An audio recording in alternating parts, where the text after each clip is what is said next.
Mbak Rara si pawang hujan, dari keturunan muslim tapi mengaku non-muslim. Saya ditugaskan untuk bikin cerah di Karawang, Pak Mengelola. Jadi saya melayani program pemerintah, program Pak Jokowi, bagaimana caranya Indonesia itu mudiknya bisa lancar. Saya non-muslim, tapi waktu itu Bapak Erick Thohir koordinasi dengan PT Wika, saya juga dapat referensi dari Pak Beri, untuk dititipkan di PT Wika supaya jalan tol itu bisa bagus, jadi pawang hujan dipekerjakan di situ secara profesional. Saya non-muslim, jadi yang saya baca adalah Apa doa yang dibaca Rara pawang hujan saat menjalankan tugasnya mengendalikan hujan di MotoGP? Jadi yang Mbak Rara baca, artinya ayat Al-Quran juga dong. Tanya Karni Ilyas di YouTube Karni Ilyas Club, Jumat tanggal 25 Maret tahun 2022. Rara pawang hujan menjawab pertanyaan doa apa yang dibaca, ternyata bukan ayat Al-Quran. Jadi yang Mbak Rara itu baca, artinya ayat Al-Quran juga. saya non-muslim, jadi yang saya baca adalah mantra-mantra kejawen. Tapi berbeda dengan orang murtad, karena dia telah berkhianat besar kepada agama dan pada Tuhannya. Maka orang murtad adalah tidak terhormat. Orang murtad tidak terhormat. Sehingga kita tidak punya kewajiban apa-apa kalau mati. Orang murtad karena apa? Keluar dari iman. Dia khianat. Bahkan itu khianat keluarga juga itu. Gitu. Khianat Allah, maka dia tidak terhormat sama sekali. Bahkan sampai dikatakan kalau meninggal jenazahnya bisa dikasihkan serigala dan sebagainya, karena apa? Memang tidak terhormat. Bahkan memberi makan pun menjadi tidak boleh, karena apa? Dia tidak terhormat. Beri minum pun adalah haram karena dia tidak terhormat. Orang Nasrani tetangga kita jauh dia lebih terhormat, tapi dia murtad, keluar dari iman, dari Islam. Ketegasan ini kalau seandainya dihadirkan, maka orang ragu, tidak mudah untuk melakukan murtad. Tapi kemudian di sisi lain kita dalam rangka dakwah, karena negeri kita tidak bisa menegakkan hukum seperti itu kan? Ya, karena hukum itu kalau ditegakkan orang susah untuk murtad.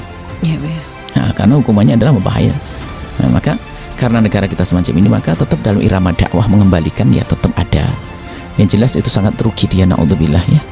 Dunia, dan itu pun belum tentu terhormat di dalam keluarganya dia. Dia akan terhinakan nanti pada akhirnya di dunia, di akhirat lebih lagi. Maka Anda dalam rangka sambung silaturahmi, dalam rangka nasihati saja. Kalau Anda bertemu tidak dalam rangka untuk tujuan untuk mengembalikan, Anda tidak perlu lagi ketemu dengan dia. Ingat, Anda boleh ketemu dengan dia dalam rangka mencari kesempatan untuk bisa mengingatkan. Kalau tidak ada, nggak ada perlunya lagi. Karena tidak ada tujuan Anda. Bahkan mungkin apalagi dia mungkin diberi oleh Allah kelebihan sisi harta. Jangan-jangan kita malah seolah-olah tunduk dengan kekayaannya dia. Hilanglah, tambah berkat, tambah jauh dari kebenaran seperti itu. Kalau dengan keluarga Bu ya, misalnya keluarga tadi si sepupu ini, paman dan bibi berarti Bu ya, yang ternyata mereka juga ya maksudnya tuh kayak meridoi gitu. Mungkin awalnya enggak, tapi lama-lama menerima ya, kemurtadan anaknya itu. Itu juga itu aib sekali, itu kasihan sekali. Justru itu menjadikan anak nggak akan kembali. Kalau seandainya keputusan orang tua anak, kalau kau keluar dari iman, aku tidak punya urusan dengan. Putus begitu nggak ada masalah. Nggak ada masalah karena tujuannya memang tujuan karena untuk kembalikan dia sebetulnya. Karena dia lebih bagusnya itu dipegang dulu untuk dengan tujuan terus megang supaya bisa dinasihati dong, otomatis ya menasihati ya. Bu, ya. Menasihati ya, awal-awal menasih. Kalau tidak bisa diputus sudah. Karena kan tidak bisa. Gitu, ya. Cuman kadang-kadang ada sebagian tempat karena dia kemudian paling sukses, dia paling dihormati di antara anaknya. Innalillah. Ini Bu model apa? Sudah imannya sudah ada. Kebeli Bu ya. Baik. Beda ya murtad dengan Nasrani asli. Murtad keluar dari iman. Kalau semua Islam dia adalah terhina dia. Tapi kalau Nasrani asli, agar mungkin kaum Kristiani kalau dengar suara ini, Hindu, Buddha, dia terhormat hidup bersama kita. Tapi orang murtad adalah orang yang rendah. Jadi memutus tapi tidak dengan berbuat dolim gitu ya, tetap ya hanya putus mungkin. Iya, tentu seperti itu. Karena kita tidak tekaan hukum, tidak ada. Tapi nasihati harus kirim surat dan sebagainya. Setelah itu sudah.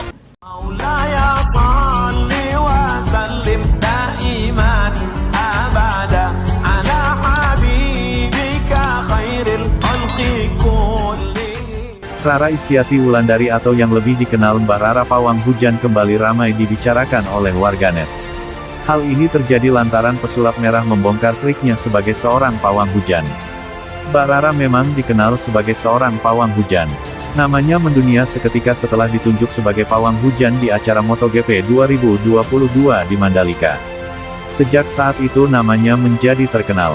Bahkan dia diundang di program talk show televisi maupun podcast kepunyaan para artis. Pawang hujan selama ini menjadi sorotan publik. Bukan hanya aktivitas sebagai pengendali hujan, tapi juga soal agama atau kepercayaannya. Spekulasi muncul, ada yang menyebut Mbak Rara beragama Islam. Tapi dalam pengakuan, perempuan 38 tahun ini menegaskan dirinya adalah bukan beragama Islam. Non-Muslim, KTP aku non-Muslim, kata Mbak Rara ditemui di Senayan, Jakarta Pusat pada Kamis tanggal 1 September tahun 2022. Hal ini juga sekaligus menjawab rumor yang menyebutkan Mbak Rara menganut aliran Rara Istiati Wulandari atau yang lebih dikenal Mbak Rara pawang hujan kembali ramai dibicarakan oleh warganet. Hal ini terjadi lantaran pesulap merah membongkar triknya sebagai seorang pawang hujan. Mbak Rara memang dikenal sebagai seorang pawang hujan. Namanya mendunia seketika setelah ditunjuk sebagai pawang hujan di acara MotoGP 2022 di Mandalika. Sejak saat itu namanya menjadi terkenal. Bahkan dia diundang di program talk show televisi maupun podcast kepunyaan para artis. Pawang hujan selama ini menjadi sorotan publik. Bukan hanya aktivitas sebagai pengendali hujan, tapi juga soal agama atau kepercayaannya. Spekulasi muncul, ada yang menyebut Mbak Rara beragama Islam. Tapi dalam pengakuan, perempuan 38 tahun ini menegaskan dirinya adalah bukan beragama Islam. Non-Muslim, KTP aku non-Muslim, kata Mbak Rara ditemui di Senayan, Jakarta Pusat pada Kamis tanggal 1 September tahun 2022. Hal ini juga sekaligus menjawab rumor yang menyebutkan Mbak Rara menganut aliran kejawen. Rara Istiati Wulandari atau yang lebih dikenal Mbak Rara pawang hujan kembali ramai dibicarakan oleh warganet. Hal ini terjadi lantaran pesulap merah membongkar triknya sebagai seorang pawang hujan. Mbak Rara memang dikenal sebagai seorang pawang hujan. Namanya mendunia seketika setelah ditunjuk sebagai pawang hujan di acara MotoGP 2022 di Mandalika. Sejak saat itu namanya menjadi terkenal. Bahkan dia diundang di program talk show televisi maupun podcast kepunyaan para artis. Pawang hujan selama ini menjadi sorotan publik. Bukan hanya aktivitas sebagai pengendali hujan, tapi juga soal agama atau kepercayaannya. Spekulasi muncul, ada yang menyebut Mbak Rara beragama Islam. Tapi dalam pengakuan, perempuan 38